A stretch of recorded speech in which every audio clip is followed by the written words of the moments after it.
Ele é professor de literatura e agora está lançando um livro de contos e poesia. O nome do livro é O Doce Luar da Primavera. Hoje eu vou conversar com o Guto Cruz. Está começando o Cafezinho A2 na TV Univale.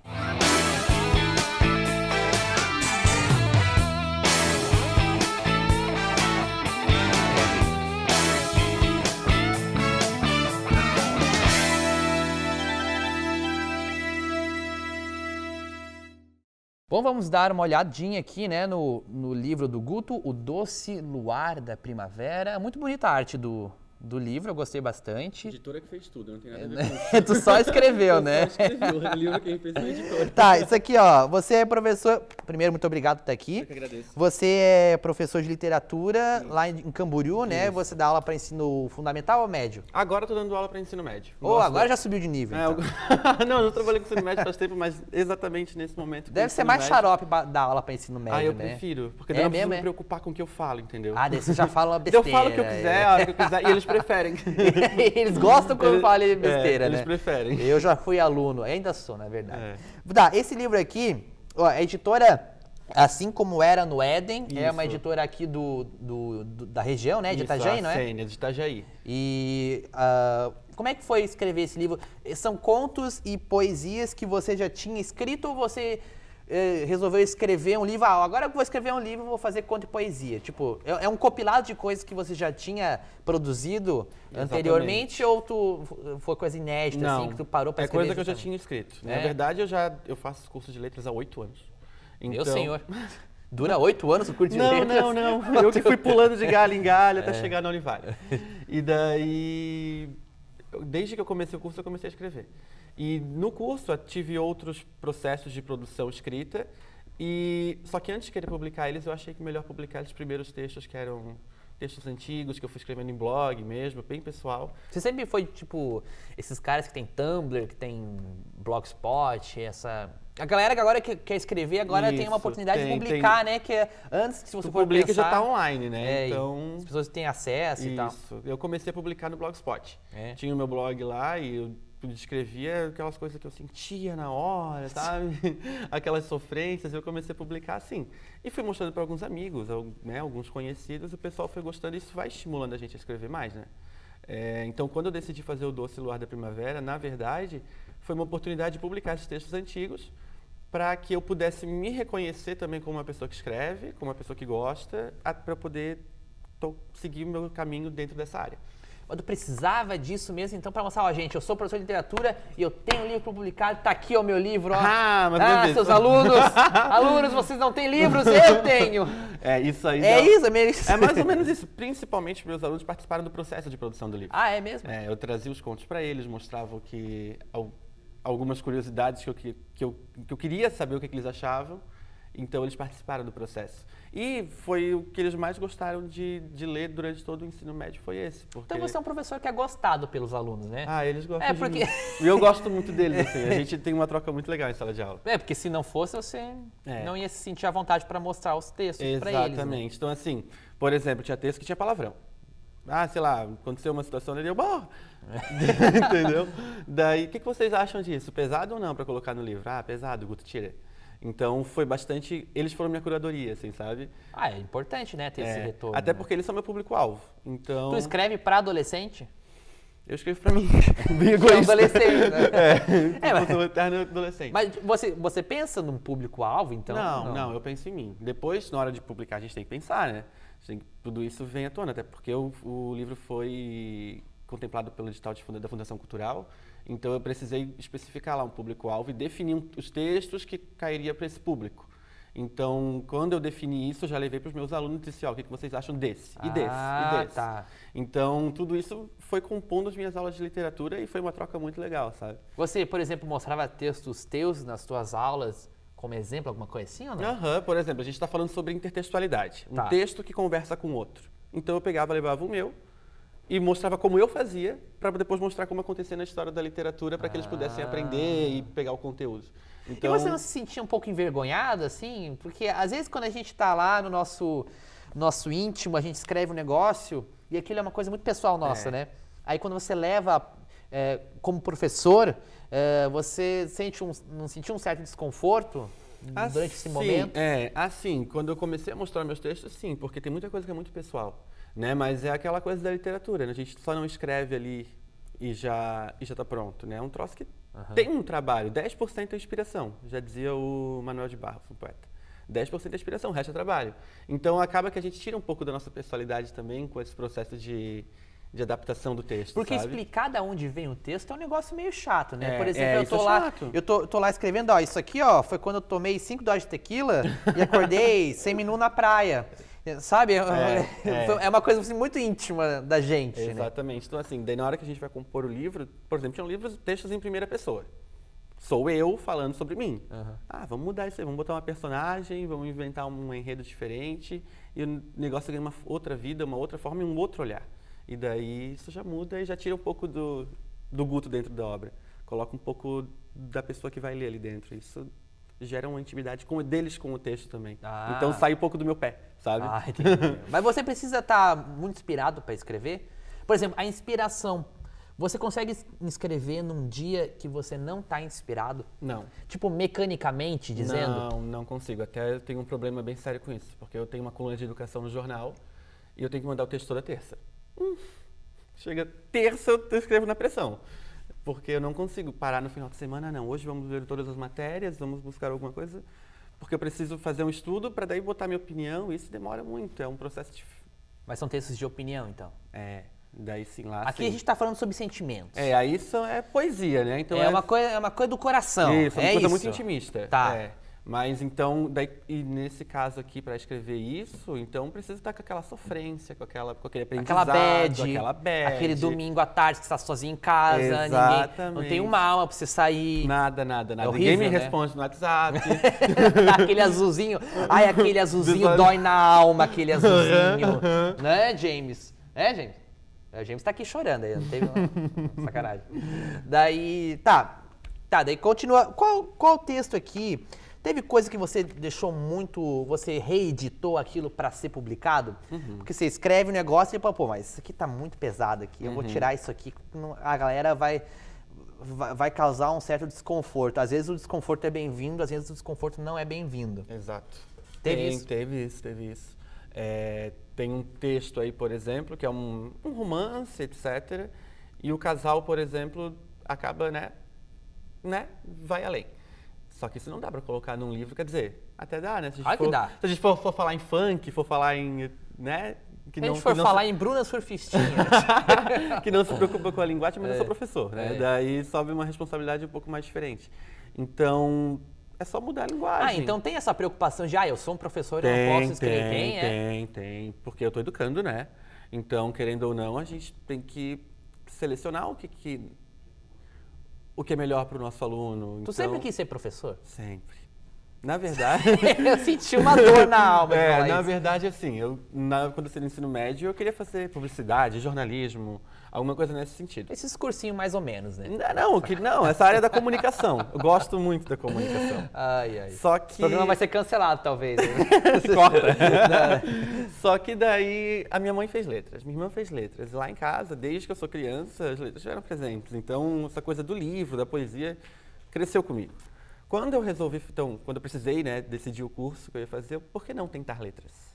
Essa é uma coisa que eu gosto tanto. E deu super certo.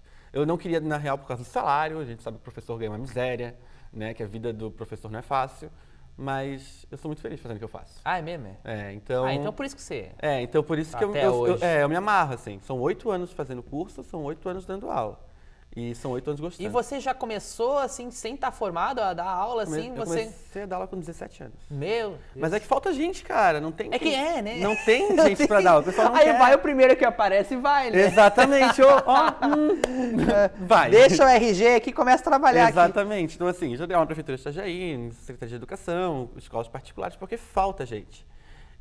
Só que nesse processo de pegar tantas aulas para dar, eu acabei deixando meu curso de lado. Um pouco de lado. A gente vai negligenciando, então por isso você está há 8 anos no curso. Eu comecei na educação à distância, que foi uma desgraça, assim, não que seja ruim. Não aqui na Univale, é bom deixar isso bem claro. Não foi aqui na Univale que ele começou à distância, até porque letras aqui não é à distância.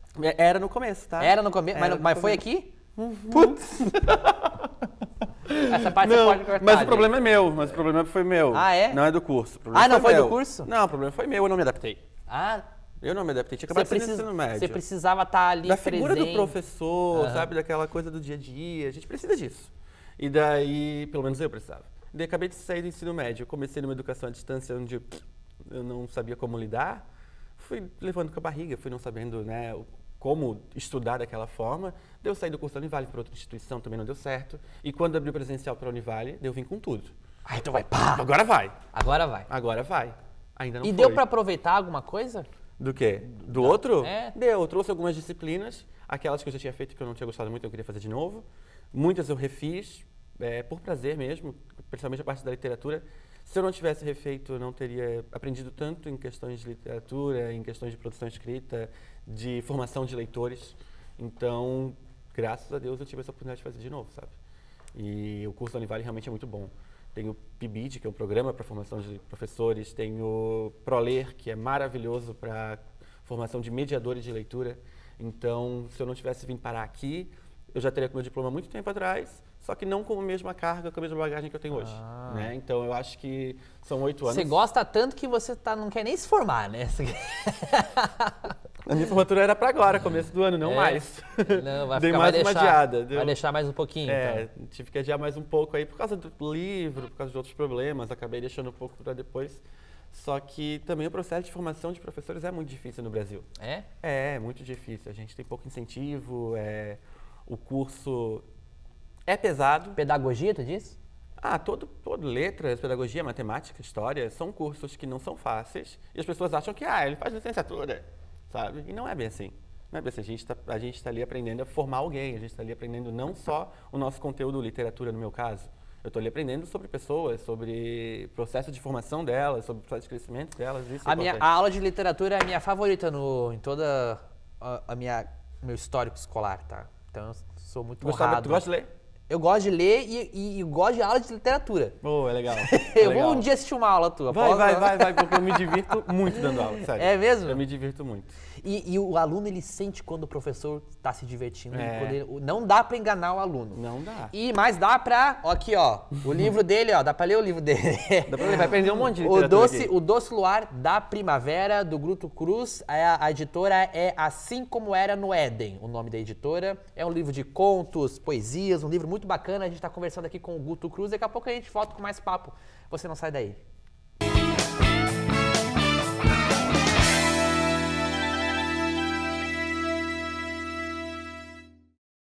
De volta com o Cafezinho 2 e hoje eu estou conversando com o professor de literatura e escritor Guto Cruz. Ele está lançando o livro dele aqui, ó, O Doce Luar da Primavera, da editora Assim Como Era no Éden. O papo aqui tá muito legal. Estávamos falando de ser professor, da carreira de professor, que você tem muita paixão pelo que você faz, né? Como é que é a tua relação com os alunos?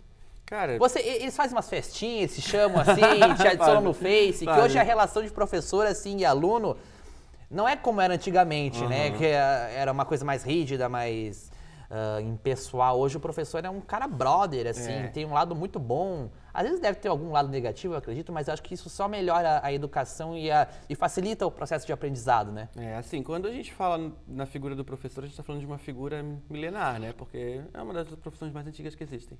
Só que o mundo mudou e a escola ficou, né? Isso é fato, a escola ainda tem os moldes do século retrasado.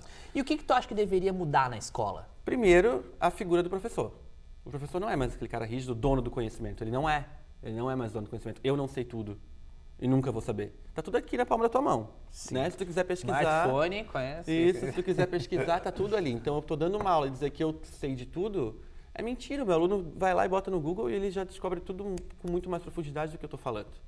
Então, o professor ele tem que saber hoje mediar esse conhecimento, né? Saber fazer uma curadoria do que é mais importante ali, conseguir fazer com que o aluno pesquise, entenda, encontre o que ele quer e consiga assimilar.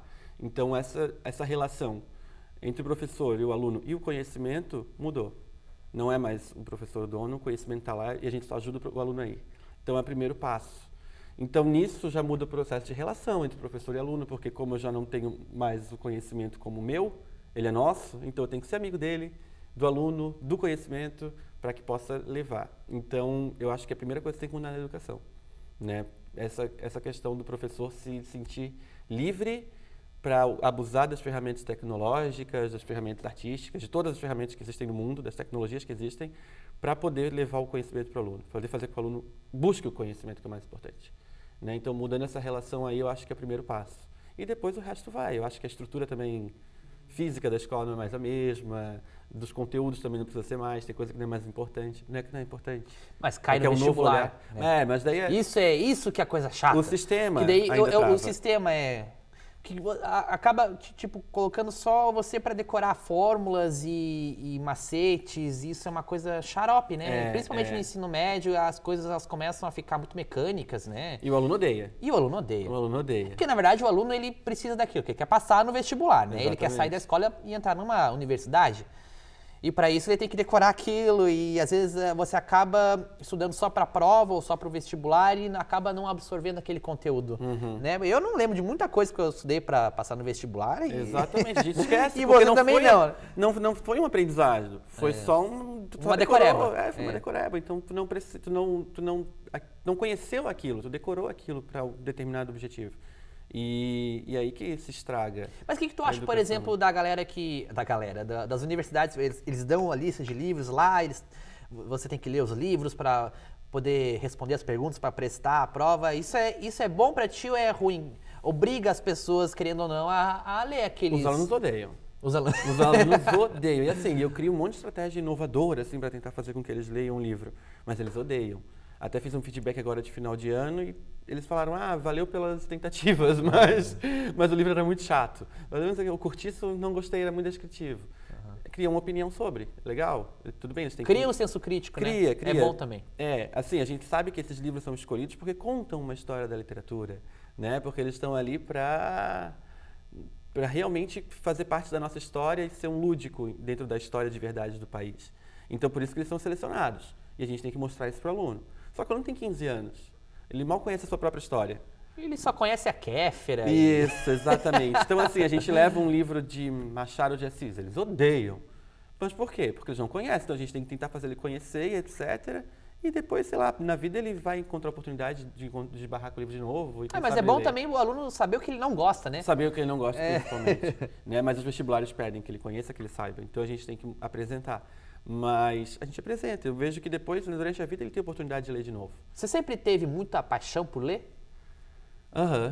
Desde pequeno. Eu lembro que quando eu era criança, eu tinha um livro desse tamanho, assim, grandão, e eu li aquilo em 2, 3 dias, e minha mãe ficou tipo, meu Deus! Você lê rápido? Você tem o hábito de ler muito rápido? É que quando eu pego o livro, eu gosto de terminar ele. Então eu passo madrugada lendo, assim, sabe? E daí, às vezes, eu acordo no outro dia meio zonzo ainda, porque eu dormi tarde lendo. Quando eu pego, eu gosto de terminar de uma vez. Mas é porque a literatura, ela tem uma coisa gostosa, assim, que cria essa paixão. Intimista, né? De companhia, né? Tipo assim, que a televisão e outros meios, assim, não fornecem pra gente. Os outros meios de comunicação, eles buscam nos entreter, né? Então, a gente ri, a gente, né, tá ali prestando atenção, vidrado em alguma coisa que está acontecendo. Já no livro, não, tu busca refletir mais. Ele te faz refletir mais, às vezes... Mas também é entretenimento, né? Te entrete, assim, mas faz você pensar, Faz pensar muito mais. Tu pega, tu para uma leitura, tu pensa, daqui a pouco tu volta, já muda a tua opinião de novo, porque o autor, ele tá ali conversando contigo. E é uma pessoa conversando contigo durante horas, né? Então, às vezes, quando eu falo do meu livro, meu Deus, as pessoas que leram. Cara, ficaram 3, 4 horas em cima do meu livro. Isso é um tempo muito grande destinado para alguma atividade. E esse tipo de livro aqui, bom, pode falar onde é que pode comprar esse livro, né? Que eu falei do livro, mas eu não falei onde é que compra. Dá para comprar no site da editora. Da editora, assim como era no Éden? O site é Acene, que é a sigla. Acene. Aceneditora.com.br.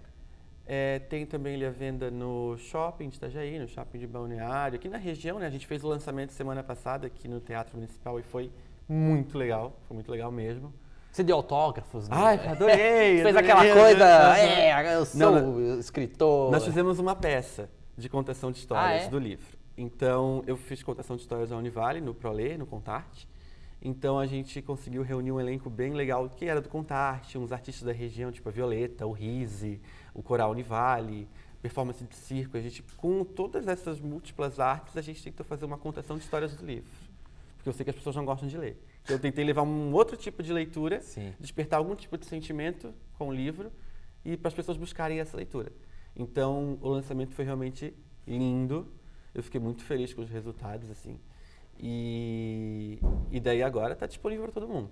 Quem quiser ter acesso. Agora que você já pode dizer que você é um escritor, que você tem livro publicado, o que você acha do que a galera tá lançando agora, assim? Por exemplo, a gente pega uns livros mais vendidos, assim, de 2016. Tem um monte de livro de youtuber, o cara lá tem 18 anos de idade, ele já tem uma autobiografia. Muita história pra contar, né?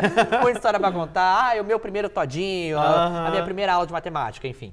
O que você acha do que está sendo publicado agora? A literatura, ela caiu, assim, o nível, a qualidade, ou ainda continua se publicando obras de qualidade? O que você recomendaria, assim, para o cara que está assistindo a gente ler? Assim, o que está sendo publicado agora, não os clássicos. Tá, assim, eu tive na Bienal esse ano e eu fiquei bem assustado. Não que eu já não imaginasse, mas essa questão do público com os youtubers é muito forte, né? Eles criam uma relação muito íntima. Então, é óbvio que qualquer coisa que o YouTube levar para o público vai adquirir. Vai consumir. Claro, então as editoras procuraram esses youtubers porque é um público que já está formado. Né? Não é que nem o meu caso, que meu primeiro trabalho... Cara, começou do zero. Comecei do zero com o meu livro, agora eu tenho que buscar um público para o meu livro. É diferente do que tu pegar ter uma editora e tu vender para um público que já está ali para comprar. Né? Então, esses youtubers, eles, claro, lançam as biografias dele, como tu falou, né? esses temas muito variados sobre o que eles falam, né? Essa coisa... Às vezes nem são eles que escrevem também, né? Tem tudo isso. E... É ghostwriter, né? O ghostwriter, o escritor fantasma que vai lá e escreve por trás do cara. Mas, enfim, né? O que a gente tem que pensar? É qualidade literária? Não. Não tem qualidade literária. Mas aproxima... Também não dá pra generalizar também, né? Não tem dá pra generalizar. Tem coisa boa, tem coisa boa. Eu li o do Felipe Neto, por exemplo. Eu queria ler o do Não Felipe faz sentido. É legal, é uma bom. crítica social muito, muito bem feita, o cara é muito inteligente, entendeu? O da Kéfera eu não li, eu dei uma folheada no primeiro 5 minutos, que ela conta bem da vida dela, e no segundo ela fala mais ou menos sobre o processo do canal dela. Mas enfim, tem gente que gosta, legal, então leia, a pessoa está tendo acesso ao livro. É o primeiro passo. Né? A pessoa ter acesso ao livro. A gente tem que pensar também que vai comparar com os clássicos da literatura, não dá, porque naquela época eram pouquíssimas pessoas que escreviam. Hoje todos nós somos alfabetizados, todo mundo sabe ler, todo mundo sabe escrever. Acesso à internet, coisa e tal, né? Todo mundo tem esse acesso, tem essa oportunidade. Então, legal, se está levando leitura para o pessoal, está levando um hábito bacana. Está criando leitores, né? Está criando leitores. Se é de boa qualidade ou não, está criando leitores. Um público. A pessoa tá... Porque assim, não gosta de ler. Mas eu li o livro da Kéfera. É legal tu ler um livro. Bacana. Né? Mas a gente tem pessoas muito boas escrevendo assim. Lá na Bienal, eu tive a oportunidade de conhecer o Federico Boni, que é daqui de Blumenau. Boa. É bem boa. Como é que é o nome dele? Um Sorriso ou Dois? Um Sorriso ou Dois, ele tem 3 Ele tem 3 livros já publicados. Universo Particular. É o cara do Entenda os Homens. É um blog de contos, de crônicas na internet que é muito bom. É muito bacana. Ele é youtuber também, então assim, o livro dele é bom. Sabe? O livro dele é legal. Mas ele virou youtuber depois. Primeiro ele começou escrevendo no blog, aí depois ele foi pro YouTube. Você vê que nem todos ali... Mas então não é livro de youtuber, né? Não, é youtuber de livro. É youtuber de livro. Tá, mas daí, eu cortei você, desculpa. Não, é isso. Então assim, tem ele, que é um cara muito bom, né? Tem... e daí os contemporâneos que já são velhos, né? Idosos, mas são muito bons, que são atuais. O Ziraldo é muito gostoso de ler, até hoje... Eu tive a oportunidade de conhecer o Maurício de Souza lá na Bienal também. O cara é fantástico, pensando na Turma da Mônica, que cria leitores desde pequenininhos, assim. Então, tem muita coisa boa sendo produzida, sim. Só que a gente precisa saber o que a gente gosta e ir atrás. Né? A gente precisa conhecer, a gente precisa pesquisar. E não ficar só recebendo as informações que a gente... Que mandam a gente ler por aí, porque nem tudo isso tem qualidade. Me diz um livro pra eu ler, assim, no meu domingo, aquele domingo que a gente falou, aquele domingo depressivo. O Doce Luar da Primavera, né, Lucas? Não, além do seu, que você não trouxe pra mim, você vai levar de volta pra casa esse livro aqui. Esse é o meu, mas eu vou, esse é teu, vou pedir pra trazer ele pra ti. Tá muito bombado, ele vendeu horrores, daí... Mas, e você pode comprar também o livro, né? É importante fazer isso. isso. Mas assim, que eu recomendo pra ti, tu gosta de... Agora, eu gosto mesmo desse gênero aqui, crônica, uma coisa mais voltada pro humor, assim. Gosta de Luiz Fernando Veríssimo? Gosto. Ele publicou agora Ai, meu Deus, o das mulheres. Procura o Luiz Fernando Veríssimo, o último dele, que é sobre mulheres, que é muito legal. Tem umas crônicas muito engraçadas, você vai gostar. E tu tá preparando outro livro já ou não? Eu tenho um infantil, que vai sair no ano que vem. Tenho uma releitura de Iracema, Histórias em Quadrinhos, que foi feita aqui na universidade. E, na verdade, eu só ilustrei. Uma amiga minha que escreveu. Ah, tu desenha também? Bonecos em palitos. Com muita expressão. Mas desenho, ué. Mas desenho. E daí eu ilustrei esse livro, vai sair e tá bem legal. Muito obrigado Lucas, pela tua presença aqui. Sempre que a gente tomar um cafezinho contigo. Adorei. O meu cafezinho é muito especial, vocês sabem muito bem disso. Há 3 anos já é muito bacana. Você pode ir lá comprar o livro do Guto, O Doce Luar da Primavera. Eu sempre dou uma olhadinha no título, que eu sempre erro aqui, entendeu? Tá à venda nas melhores lojas aqui da região. Você também pode ir lá no Cafezinho A2, nosso canal do YouTube, youtube.com/cafezinho A2. Também tem a nossa página do Face também, se quiser curtir, deixar teu like, é facebook.com/cafezinho A2 TV. A gente fica por aqui, até semana que vem. Tchau, tchau.